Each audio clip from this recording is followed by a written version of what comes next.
그들의 풍요는 다른 이들의 풍요를 착취한 풍요였다. 그들이 누리는 안락함이라는 거, 그들이 누리는 자유라는 거, 그것은 누군가의 노동과 자유를 빼앗아서 취하는 안락함과 자유. 사도 바울은 로마 크리스천들에게 말합니다. 너희들이 진정한 크리스천이 되기 위해서, 하나님의 백성이 되기 위해서는 너희들이 누리고 있는 그 풍요 속에 크리스천의 신앙을 덧입을 수 없다.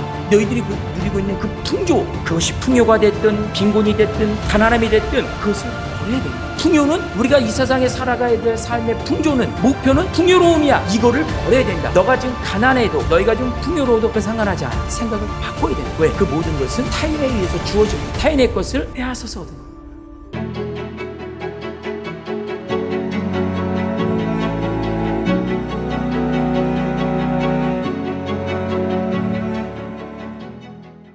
로마서 12장 1절에서 2절 말씀입니다. 저와 한 절씩 교독하시겠습니다. 형제자매 여러분, 그러므로 나는 하나님의 자비하심을 힘입어 여러분에게 권합니다. 여러분의 몸을 하나님께서 기뻐하실 거룩한 산제물로 드리십시오. 이것이 여러분이 드릴 합당한 예배입니다.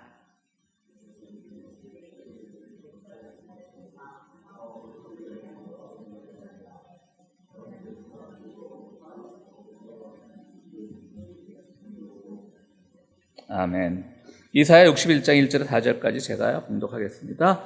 주님께서 나에게 기름을 부으시니 주 하나님의 영이 나에게 임하셨다. 주님께서 나를 보내셔서 가난한 사람들에게 기쁜 소식을 전하고 상한 마음을 싸매어주고 포로에게 자유를 선포하고 갇힌 사람에게 석방을 선언하고 주님의 은혜의 해와 우리 하나님의 보복의 날을 선언하고 모든 슬퍼하는 사람들을 위로하게 하셨다. 시온에서 슬퍼하는 사람들에게 제 대신에 화관을 씌워주시며 슬픔 대신에 기쁨의 기름을 발라주시며 괴로운 마음 대신에 찬송이 마음에 가득 차게 하셨다.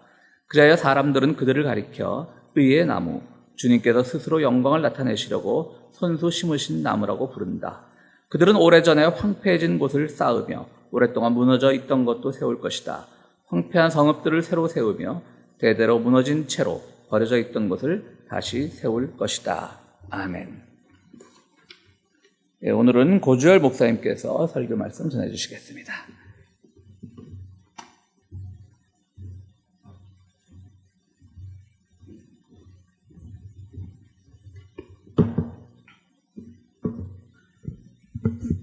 예, 목사님께서 방금 읽어주신 말씀으로요, 시대의 풍조와 하나님의 뜻은 무엇인가를 한번 말씀을 통해서 서로 생각해 보겠습니다.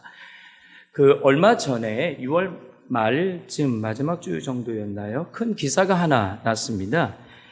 타이타닉 관광 잠수정, 타이탄이라고 이름 명칭된 잠수정 침몰한 사건 다들 알고 계시죠? 네. 거기에 조종사까지 해서 승객 4명, 총 5명이 타이타닉 한 4,000m, 해저 4,000m 있는 곳에서 침몰한 타이타닉 호 한 300m 그 근처에서 완전히 폭파된 상태로 그 잔해가 발견이 된 거죠. 이 일로 인해서 굉장히 어떻게 그게 가능할까? 예, 이런 사고가 일어날 수 있을까? 이렇게 며칠 동안 뉴스화된 적이 있습니다. 그 사건 이후에 한 사흘 정도는 생존해 있을 것이다. 산소가 남아 있어서 생존해 있을 것이다 라고 해서 계속 수색을 했는데 결국은 완전히 폭파된 상태로 발견이 된 겁니다. 이 타이탄 잠수함의 침몰과 폭파 이후에 여러 가지 많은 기사거리가 쏟아졌습니다. 마치 얼마 되지 않는 몇십 불짜리 게임용 컨트롤러 잠수함이 운행되었다 라고 하는, 그게 사실인지는 잘 모르겠지만, 이런 얘기도 있었고요. 거기에 이제 많은 사람들의 관심을 끌었던 것은 거기에 탑승한 사람들이 누구냐였죠. 거기에 탑승한 사람들은, 그렇죠. 세계에서 꽤 많이 부유한 사람, 그룹, 재벌들의 회장, 거의 준하는 사람들이 거기에 탔습니다. 그도 그럴 것이 탑승하는데, 짧게 와서 한 10분 정도 타이타닉 호를 돌고 인증샷 찍고 하는데 25만 불의 비용이 든다고 하니까요. 일반인들은 꿈에도 생각 못하는 그런 잠수함 관광 코스였던 것입니다. 죽은 이들이 참 안타깝고요. 이런 사고들이 발생하면 안 되겠지만 그 이후에 거기에 탑승한 사람들의 신상이 얘기하면서 다양한 이야기들이 있었습니다. 더 이상 이 세상의 부유한 자들은 더 이상 지구 안에는 갈 곳이 없다라고 하는 겁니다. 이제 갈 곳이 없어요. 그러니까 어디로 가야 됩니까? 우주로 가든가 아니면 바닷속 깊은 곳으로 가든가. 엄청난 일반 사람들은 꿈도 못 꾸는 그 엄청난 비용을 가지고 이제 간다라고 하는 거죠. 작년인가요? 2년 전인가? 정확히 기억이 안 나는데 화성에 가는 그 여행 코스가 있었습니다. 근데 그것은 왕복이 아닙니다. 편도입니다. 갔다가 돌아온다는 건가요? 못 돌아온다는 건가요? 오늘 아침에 싸우고 들어오셨어요? 네, 편도입니다. 못 들어온다. 그런데도 수천만 불을 내고 가겠다라고 신청한 사람들이 수천 명이었습니다. 예, 그냥 화성 보고 거기서 죽겠다. 뭐 이런 거죠. 재벌들의 무덤이 되는 이 관광 상품들이 도마 위에 올랐지요. 그리고 이 타이탄을 운영하던 이 회사가 결국은 지난주에 더 이상 이 상품을 진행시키지 않겠다라고 끝을 냈다고 합니다. 저는 이 타이탄 이 잠수함 이 사건을 보면서 한 23, 4년 전인가요? 그때 기억으로 돌아가면서 이 말씀을 오늘 준비했는데요. 1998년도 2월이라고 저는 대충 생각이 되고 있는데 이때 대한민국에 거의 동시에 두 영화가 한국에 개봉이 됐습니다. 1998년입니다. 1998년이면 한국이 어떤 시기였죠? 그렇죠. IMF 구제금융의 관리를 받고 있을 때였습니다. 이때 영화관을 전 세계 영화관을 한국 영화관을 휩쓴 영화가 등장합니다. 바로 그 유명한 타이타닉이라고 하는 영화입니다. 타이타닉 영화 다 보셨나요? 예. 보셨다고 얘기해야지 오늘 설교가 진행됩니다. 보셨나요? 네. 안 보셨나요? 그리고 또 하나는요, 동시에 개봉이 됐습니다. 아미스타드라고 하는 영화가 개봉됐습니다. 혹시 아미스타드라고 하는 영화를 보셨나요? 한 분도 없으실 것 같아요. 근데, 와이프랑 결혼하기 전이어서 한참 연애할 때였거든요. 영화관 수시로 돌아다닐 때였었어요. 이때 타이타닉하고 아미스타드가 동시 극장에 걸린 겁니다. 근데 저는 타이타닉 보기 싫어. 아미스타드 보자. 그래서 가서 봤어요. 영화관에서. 한 24년 전, 거의 24년, 25년 전 영화인데요. 지금도 이 영화가 사실 굉장히 생생하게 그대로 기억됩니다. 그 이후에, 한참 후에 타이타닉 안 보면 좀 그러니까 한번 보자. 그러고서 봤는데 사실 타이타닉은 그냥 그 유명한 장면 몇 개, 그리고 빠지는 거, 이런 정도 기억나지 더 이상의 어떤 감동이 그 영화에는 없어요. 그러나 아미스타드라고 하는 이 영화는 저에게 지금까지 생생하게 기억이 나고 있는 건데요. 오늘 이 타이타닉하고 아미스타드라는 그 아미스타드는 배 이름입니다. 아미스타드 호, 타이타닉 호. 이 두 영화를 비교하면서 오늘 말씀을 좀 진행해 보려고 해요. 타이타닉은요, 흥행을 했는데 개봉 첫날만 170만 명을 돌파했고요. 수익만 그 하루에 한국 돈으로 180억을 모아서 그대로 외화로 가져갔다고 합니다. 그때 당시 IMF 때 대한민국은 뭐 하고 있었나요? 그렇죠. 금모으기 하고 있었잖아요. 다 빼가지고 돌반지, 결혼반지 다 빼서 그리고 그거 가지고 우리나라 부도난 거 살려보자. 그래서 전 국민 금모으기 대회. 이거는 전 세계 역사상 유례를 찾아볼 수 없는 한국만의 독특한 사건이었는데 거기서 금모은 거 절반 이상이 그냥 이 영화 하나가 어떻게 됐을까요? 다 가져갔어요. 달러를. 예. 왜 하필 이때 이 영화가 개봉됐는지. 예. 그래서 금모으기를 왜 했느냐라고 하는 여러 가지 많은 이야기들도 있었죠. 여기 나오는 그 배우들, 그 게이트 윈슬리나 아니면 디카프리오 이런 사람들 저희가 잘 압니다. 자, 이 타이타닉호가요, 1912년에 영국에서 프랑스로 건조되고 최초로 항해를 떠나는 배였고요. 거기는 한 2,300여 명이 승무원까지 탑승했었는데 결국은 1,500여 명이 바다에 그 호와 함께 수장되는 정말 비참한 결과를 갖고 왔죠. 항해 4일 만에 침몰을 했습니다. 자, 이게 타이타닉이라는 영화는 우리 이미 잘 많이 보셨기 때문에 내용은 제가 굳이 설명 안 드리고요. 반대로 아미스타드라고 하는 영화가 동시에 개봉이 됐는데 이 아미스타드라고 하는 것은 노예들을 잡아다가 그 배에 태우고 팔러가는 노예선 이름이 아미스타드라고 하는 호입니다. 배 이름이에요. 참 아이러니하게도 이 아미스타드라고 하는 건 스페인 말인데 뜻이 우정, 친구 그런 뜻이래요. 참 아이러니하죠. 스티븐 스필버그가 만들었고요. 1839년에 실질적으로 이 배가 있었고 이 배가 노예들을 실어 날렸던 노예선으로 쓰였던 것을 실화로 그대로 영화한 내용입니다. 여기서 중요한 것은 노예들을 싣고 가는 중에 한 50여 명의 노예들이 선상에서 반란을 일으킵니다. 근데 이 배는 스페인 배였어요. 그때 당시 쿠바가 있었는데 쿠바는 스페인령이었는데 이 서아프리카에서 노예들을 잔뜩 잡아다가 쿠바로 잠깐 쿠바에서 들려서 여기서 잠깐 머물고 다시 스페인으로 가서 이 노예들을 팔아치우는 그런 역할을 했던 게 이 아미스타드 배였습니다. 쿠바에서 출발해서 스페인으로 가는 도중에 그 배 안에 있는 50여 명의 노예들이 반란을 일으킵니다.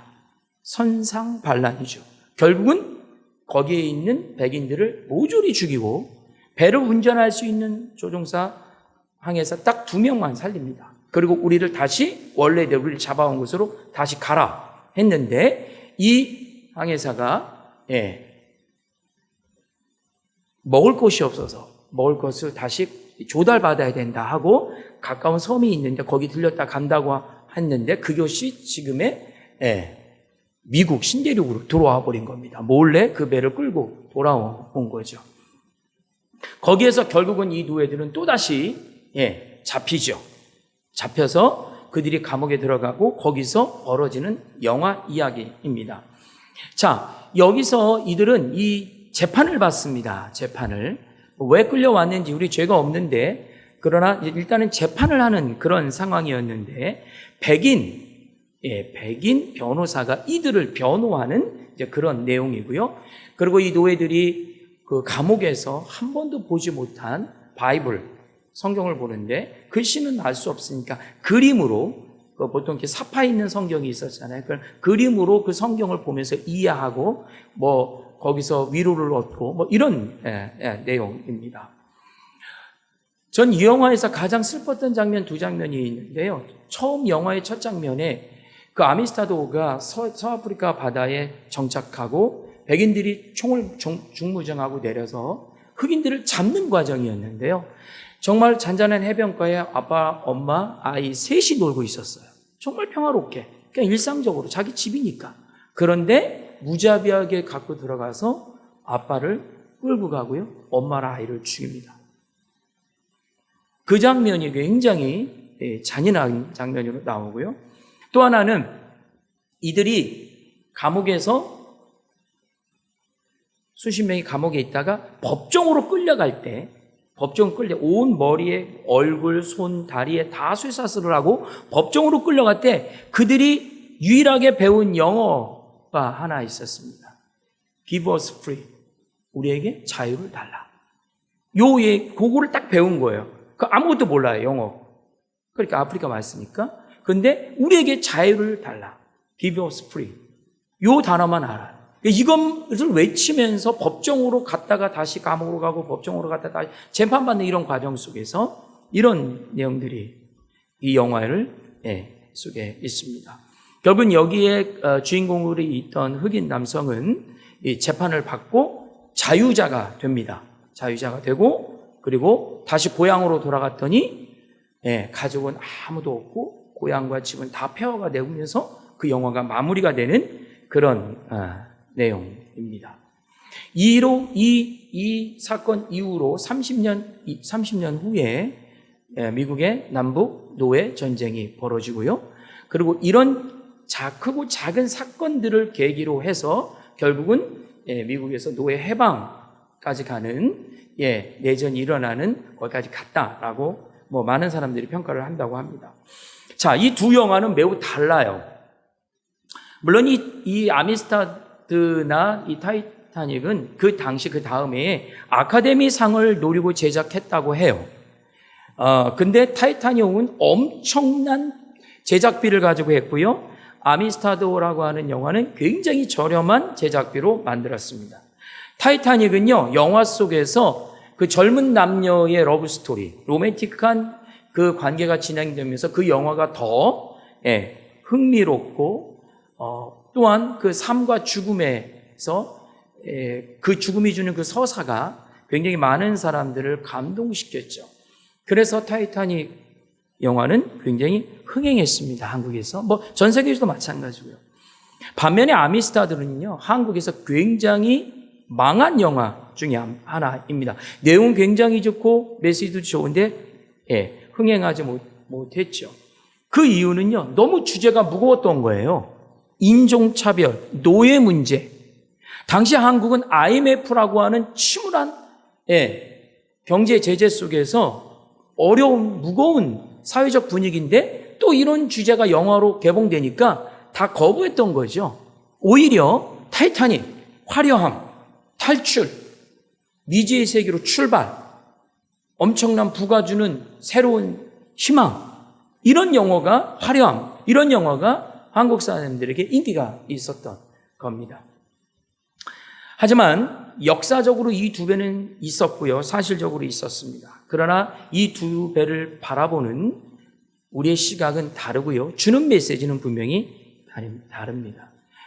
타이타닉 호가 주는 의미는요, 초호화 여객선입니다. 아메리칸 드림을 꿈꾸는 수많은 유럽인들이 미국을 향해 탑승했습니다.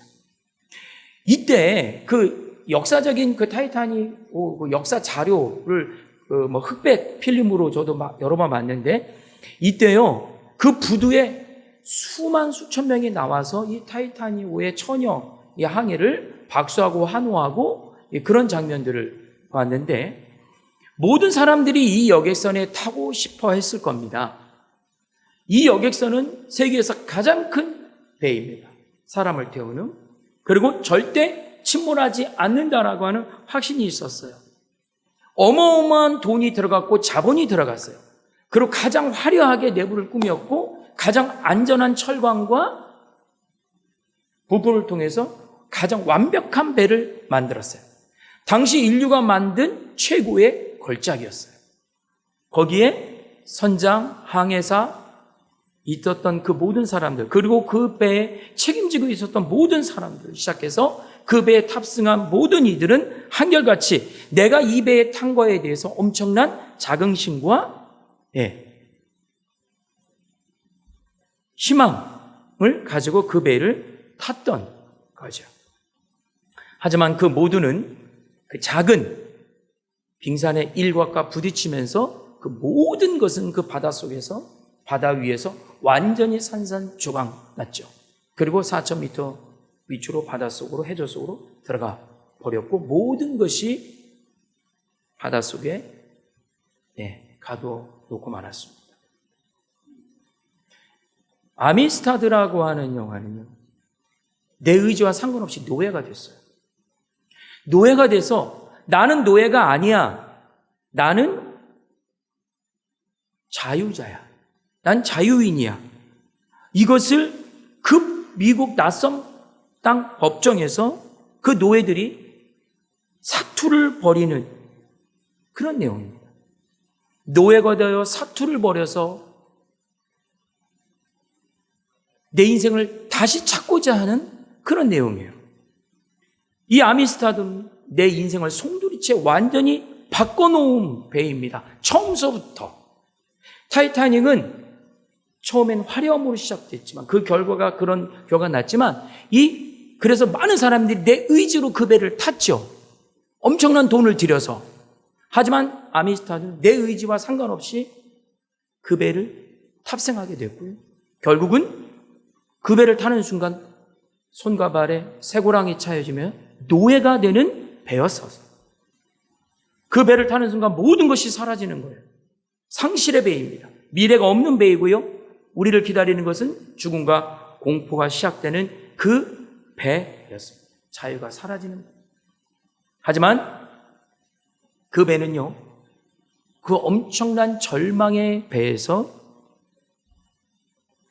아주 작은 변화가 시작되는 배였습니다. 오늘 읽은 이사야서 61장, 구원의 말씀에 이사야서 61장은요, 포로된 이스라엘 백성들이 회복한다. 그리고 구원을 회복한다. 그리고 포로된 이스라엘 백성들이 자유한다라고 하는 것을 선포하는 내용이 이사야 61장입니다.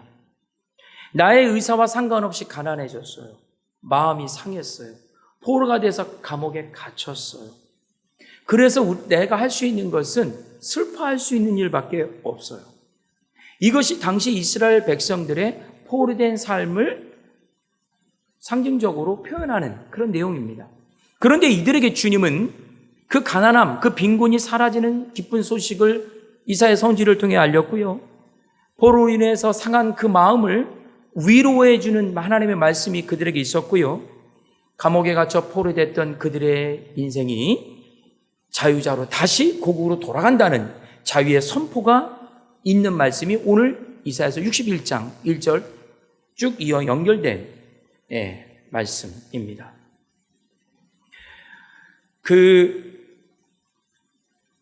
세상의 풍조는요, 세상의 풍조는 무엇을 목표로 하고 따라가는가 한번 말씀을 통해서 묵상해 보았는데, 세상의 풍조는 결국은 하나더라고요. 풍요로움이에요. 세상에 만들어낸 이 시대가 아니면 그 전 세대, 우리의 시대, 다음 세대, 우리 인류가 만들어내는 세상의 풍조의 그 마지막과 최종 목적지는 풍요로움이에요. 왜? 우리는 물질 세계에 살 수밖에 없으니까. 풍요로움입니다. 우리가 왜 이렇게 열심히 살아가는가? 결론은 우리 일상에, 우리의 삶 속에 풍요로움을 경험하기 위해서 사는 거더라고요. 세상의 풍조는 풍요로움을 지향합니다. 그런데요, 그 풍요는 우리에게 굉장히 화려함과 자긍심을 주고요, 성공이라는 타이틀을 주면서 누군가로부터 부러움을 사는 그런 풍요인 거죠. 근데 이 풍요가요, 누군가의 자유를 빼앗아 얻은 풍요라면, 그래서 누군가의 자유의 풍요를 빼앗아서 내 것으로 취한 거라면 더 이상 이 풍요는 자랑거리가 아닌 부끄러움이 되는 겁니다. 이사야 61장은 바로 너희들이 노예가 된 것, 너희들이 갇힌 자가 된 것, 너희들이 가난해서 빈곤한 자가 된 것은 너희들이 빼앗겼기 때문에 그렇다라고 하는 거예요. 그리고 너희들의 빼앗은 자들은 너희들의 빼앗은 그 목만큼 더 많은 풍요를 누리고 삶을 살았다는 거예요. 근데 주님은 분명히 보복의 날이라는 아까 말씀 중에서 여호와의 보복의 날이 시작되었다, 이런 표현까지 성경이 쓸 정도인데, 그 빼앗긴 것을 다시 하나님이 너희의 것으로 찾아주겠다는 거예요. 너희의 것으로 찾아서 너희가 그것을 가지고 다시 고국으로 자유자가 되어서 돌아가겠다라고 하는 거예요. 누군가의 풍요를 빼앗아 내가 누리는 자유, 누리는 풍요는 더 이상 자랑이 아니라 부끄러움이라는 거죠. 반면에 누군가의 풍요로움 때문에 내가 희생이 되었다면 이거는 정말 아픔과 상처인 거죠. 그리고 그 희생양이 되었다가 반면에 해방이 되었다면 그것이 바로 곧 성경이 말하는 구원입니다. 구약성경과 신약성경, 예수님도 마찬가지고요. 우리가 구원에 대한 이미지를, 구원에 대한 생각을 조금 바꿀 필요가 있는데, 성경이 말하는 구원은 해방되는 거예요. 자유자가 되는 겁니다. 그것이 종교적으로 계속 집중해서 얘기하다 보면 너희 죄에서 너가 지은 죄, 너의 허물, 너희 부끄러움, 네가 오늘 하루도 지은 그거 거기서 해방돼서 구원자가 되었다. 그렇게 강하게 얘기할 수도 있지만 우리 삶 속에서 묶인 모든 것들이 풀어지는 것, 그것이 바로 구원이라고 하는 거고요. 성서는 바로 주님은 우리에게 그 구원을 이야기하고 있는 겁니다. 이스라엘은 포로라는 삶 속에서 해방되는 자유인이 되었습니다. 전에는 포로자가 아니었어요. 사실 이스라엘 백성들도 떳떳하게 내 집이 있었고, 내 가정이 있었고, 내 땅이 있었고, 내가 예배하는 성전터가 있었고, 내가 일하는 일터가 있었어요. 그런데 바벨론이라는 어마어마한 권력과 힘이 그 땅에 들어오면서 그들은 자유자에서 포로자가 되어버린 거죠. 물론 성서의 해석은 그들의 죄가, 그들의 잘못이, 그들의 성전을 더럽혀서 그들이 율법을 제대로 지키지 않아서 죄의 결과로 그들이 포로가 되었다라고 성경 전체는 이야기하고 있지만 성경의 중심의 정신을 놓고 보면 그들은 그냥 포로자가 된 겁니다. 그들은 그들의 자유를 잃어버린 거예요. 빼앗겨 버린 겁니다. 하나님의 뜻은요, 하나님의 뜻은 그 누구도 어떤 힘에 의해서, 어떤 물질에 의해서, 어떤 조건에 의해서 누군가가 그들의 자유를 빼앗아갈 수 없다이고, 누군가에 의해서 나의 자유를 빼앗길 수 없다입니다. 이 자유는 같이 가는 자유예요. 해방되는 것이 곧 주님의 뜻이고 자유입니다. 아까 목사님이 예배 시작 때 기도하셨는데 그 일본의 후쿠시마 오염수, 폐기수죠. 이게 정말 심각합니다. 근데 IAEA라고 하는 국제 원자력 기구는 그것을 해라 하지 마라 관리하고 책임지는 기구가 절대로 아니죠.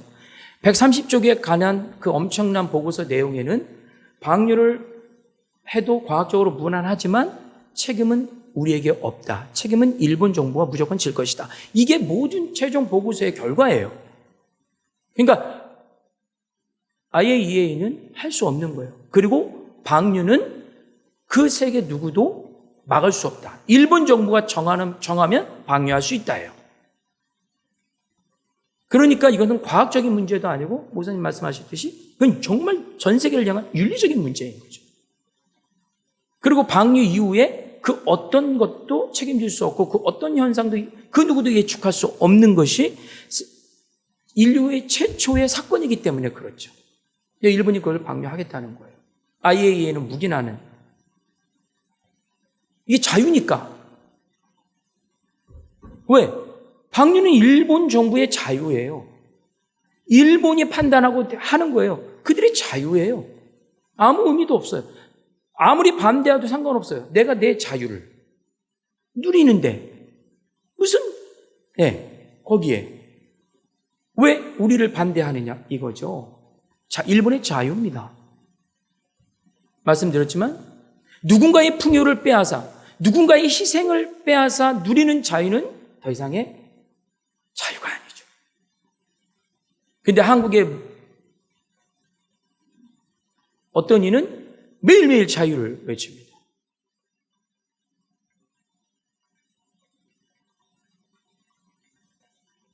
다른 이들이 자유를 말하는 그 자유의 단어를 쓰기가 부끄러울 정도로 자유를 외치죠. 왜? 그 자유는 내 힘과 내 능력과 내 권력과 내 부가 주는 자유인데, 나를 위한 자유인데 그것이 진정한 자유인 줄 알고 계속 자유를 얘기하는 거예요. 너무너무 안타까운 상황인 거죠.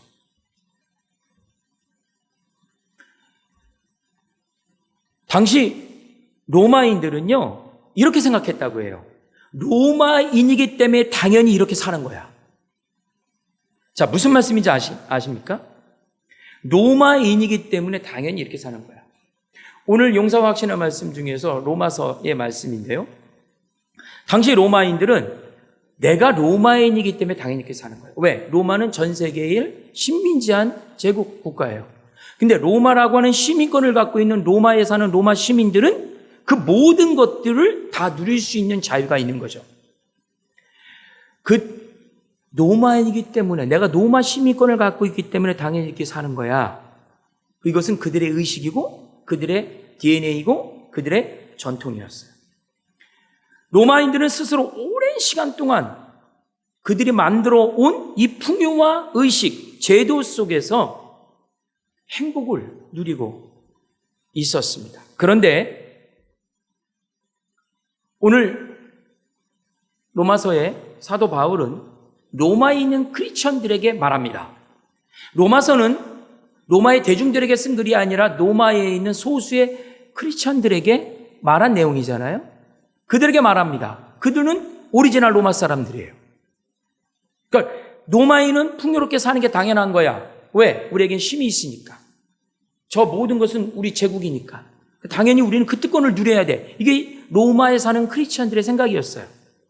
근데 사도 바울은 오늘 성서를 통해서 말합니다. 이 시대의 풍조를 본받지 말고, 이 시대의 풍조는 뭐냐면 나는 특권자야, 나는 로마인이야, 시민권자니까 나는 자유가 있어, 나는 모든 풍요를 누려도 돼. 이게 당시의 세상의 풍조였던 거죠. 본받지 말고 새로운 마음으로 변화되어 하나님의 완전하신 뜻이 무엇인가를 너희는 알아야 된다.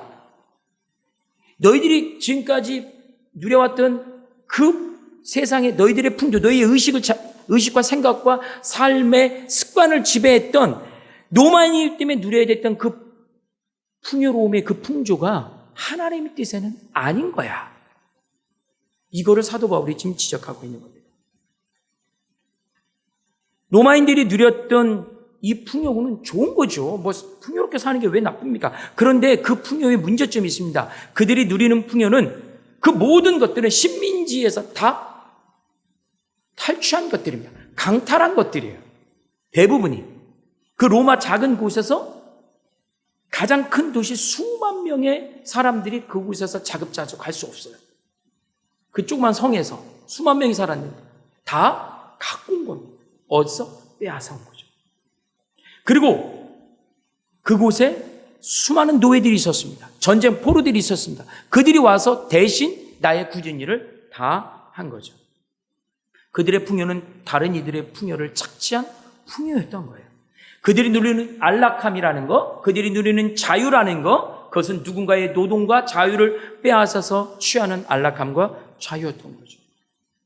사도 바울은 로마 크리스천들에게 말합니다. 너희들이 진정한 크리스천이 되기 위해서, 하나님의 백성이 되기 위해서는 너희들이 누리고 있는 그 풍요 속에 크리스찬의 신앙을 덧입을 수 없다. 너희들이 누리고 있는 그 풍조, 그것이 풍요가 됐든 빈곤이 됐든 가난함이 됐든 너희들의 생각과 의식과 오늘 성경에 그것을 버려야 된다. 풍요는 우리가 이 세상에 살아가야 될 삶의 풍조는, 목표는 풍요로움이야. 이거를 버려야 된다. 너가 지금 가난해도, 너희가 좀 풍요로워도 그건 상관하지 않아. 생각을 바꿔야 된다. 왜? 그 모든 것은 타인에 의해서 주어진 거니까. 타인의 것을 빼앗아서 얻은 거니까. 이것을 오늘 고민하고 있는 것입니다.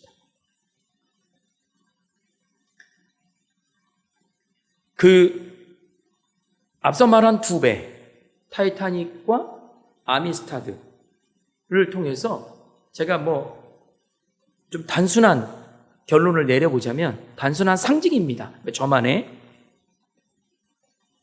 타이타닉은요, 그 풍요로움 속에서 변하지 못한 상징이에요. 풍요롭잖아요. 다 가졌잖아요. 누렸잖아요. 근데 이것을 가지고 변화하지 못한 상징의 배가 타이타닉. 그 풍요를 가지고 또다시 4,000m 바닷속까지 들어가는 그 풍요였던 거예요. 또 다른 침몰을 만들어내는 지금의 우리의 현실인 겁니다. 1900년 초에 1912년에 타이타닉의 1,500명의 죽음은 안타깝죠.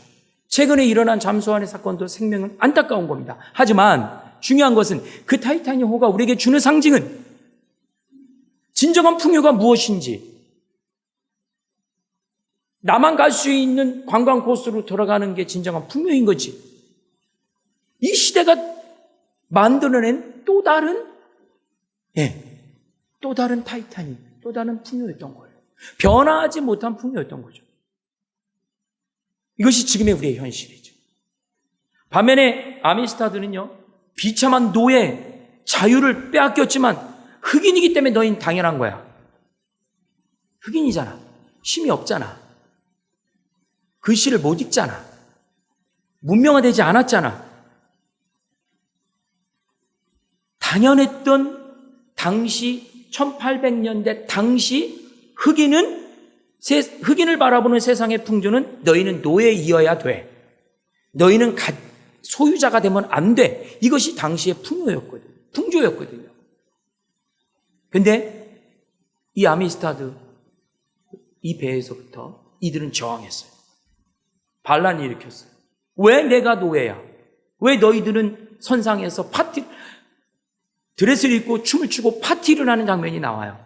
밑에서는 노예들은 거의 정말 비참한 배를 짓는 그런 장면이 나오거든요. 선상에서는 파티를 열고 밑에서는 거의 지옥 같은 삶을 사는, 이들이 반란을 일으킨 거죠. 반란을 일으킨 거예요. 시작된 겁니다. 왜 그게 당연한 거지? 흑인이기 때문에, 가지지 못했기 때문에 우리는 노예가 되고 자유를 빼앗겨야 되는가? 왜 당연한 거야? 라고 이 아미스타드는 처절한 저항과 고통 속에서 자유를 만들어낸 그 상징이 바로 아미스타드, 이 배였다라고 하는 거죠. 너무 상반되는 배인 거죠. 결론은 이 아미스타드, 이 역사가 노예 해방까지 이르는, 비록 큰 걸음은 가지 못했지만 작은 걸음으로 지금에까지 만들어낸 그런 현실이 될 수 있었다라고 하는 겁니다. 우리가 누리는 풍요, 우리가 소유한 자유, 다시 한번 생각해 볼 때라고 생각합니다. 내가 누리고 있는 풍요, 내가 누리는 이 자유, 내가 이만큼 주위에 있고 이만큼 소유했으니까 이만큼은 누려야지. 우리는 늘 그것이 당연한 거예요. 그게 뭐가 문제인데 당연한 거지. 내가 노력했잖아. 그래서 이만큼 올라왔잖아. 공부했잖아. 이만큼의 권력을 가졌잖아. 당연히 누리는 거지. 다시 한번 우리는 이 두 성서를 통해서 이 두 배의 의미를 가지고 우리가 누리는 이 자유, 우리가 누리는 이 풍요, 이것이 진정한 세상의 풍조로 유지될 것인가? 그래서 또다시 침몰할 것인가? 아니면 이곳에서 처절한 삶의 저항이 있고 이곳에서 처절한 아픔이 있지만 그러나 새로운 희망을 만들어낼 수 있는 것인가? 우리가 갖고 있는 이 풍요와 자유가. 말씀을 마치겠습니다. 그리스도인의 풍조는요, 저는 이 말씀을 준비해서 딱 이 감동이 온 단어가 있었습니다. 그리스도인의 풍조는 시대를 역행하는 것이 풍조입니다. 다시 한번 말씀드립니다. 그리스도인의 풍조는 시대의 풍조를 역행하는 것이 그리스도인의 풍조라고 생각합니다. 시대마다 만들어진, 그때마다 만들어지는 그 풍조 속에서 역행함으로, 거꾸로 감으로 새로운 풍조를 만들어내는 것이 하나님이 기뻐하시는 완전한 이 땅을 향한 우리를 향하신 하나님의 뜻이 무엇인가를 알아가는 것이 아닌가 오늘 말씀을 통해서 깨닫습니다. 사랑하는 성도 여러분, 이 시대의 풍조를 따라가지 말고 하나님이 이 시대에 무엇을 원하시는지 하나님의 뜻을 분별하여 따라가는 우리 평화의 교회 교우들이 되시길 주의 이름으로 간절히 기원합니다.